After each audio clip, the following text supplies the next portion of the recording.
some news just sort of stops you in your tracks. And hearing about Phil Robertson passing, well, it definitely did that for me. Yeah, the Duck Dynasty patriarch, founder of Duck Commander. Exactly. He was 79, lived a pretty remarkable life, wouldn't you say? And that's really what we want to dig into today, his life story, beyond just the headlines. Absolutely, because it's easy to just see the news, his death, the tributes, but there's a whole story there. A fascinating one. Right, about how he built everything, the business, the family focus, that very public persona. So, yeah, let's try and unpack those key parts. Okay, so let's start with the news itself. It broke on Sunday, May 25th. And the family's reaction, particularly on social media, it really gave a window into their loss, didn't it? It did. And what struck me was how, individual each message felt. Like Jay's on X, formerly Twitter, talking about his dad being with the Lord. Yeah, that really points to their faith, which was always central. Definitely. And then you had Sadie Robertson Huff on Instagram sharing all those family photos. It painted such a warm picture. Their history together. It really did. And Willie and Corey's joint post, too. They thanked everyone, mentioned a private service first. Right, keeping it personal initially. But also, they talked about a public celebration later on. That says a lot, I think. It really does. Yeah. It suggests they recognize, the impact he had beyond just the family circle. He became this public figure. Acknowledging that wider community connection. Exactly. It's that balance you often see when someone well-known passes.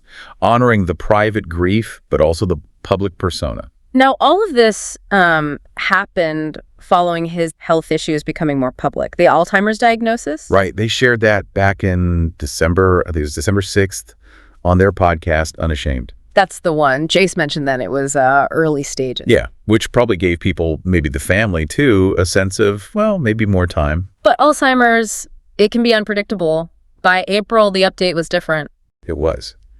Jay shared then that his father was not good, really struggling. That really hits home, the speed at which things can change with that illness. Absolutely. It underscores just how tough that journey is for families. He mentioned the focus had shifted, to just making him comfortable. A very human side to a very public family. Of course, you can't talk about Phil Robertson without talking about Duck Dynasty. That show is just massive. Oh, totally. A cultural phenomenon, really, on A&E. Following the family, the business, Duck Commander. It seemed like a simple enough idea. But it caught on. Big time. 11 seasons, right? Ended in 2017. 11 seasons. That's a serious run. Speaks volumes about its appeal. And it didn't just stop there, did it? There were spin-offs. Quite a few, yeah. Like Going Sirral, At Home with the Robertsons. People were clearly invested in them. Which is probably why there's talk of a revival. Duck Dynasty. The revival. Supposedly coming this summer. On A&E again. Seems like it. Shows there's still an audience, still interest in that world. But let's rewind a bit. Before the TV fame, before everything, there was Duck Commander itself. Phil started that. Way back. 1972. He was a Louisiana native. And it all started with an invention. His duck call, yeah. The one he patented, that wasn't just some side project. It was the absolute foundation. The cornerstone of the whole thing. Exactly. From that single practical invention, born out of his passion for hunting, grew this whole enterprise, and eventually, the show. It's kind of an amazing trajectory when you think about it. His life really centered around that core passion. And family. That was the other huge piece. Right. The article mentioned he married Kay when they were very young. He was 17. Yeah, 17.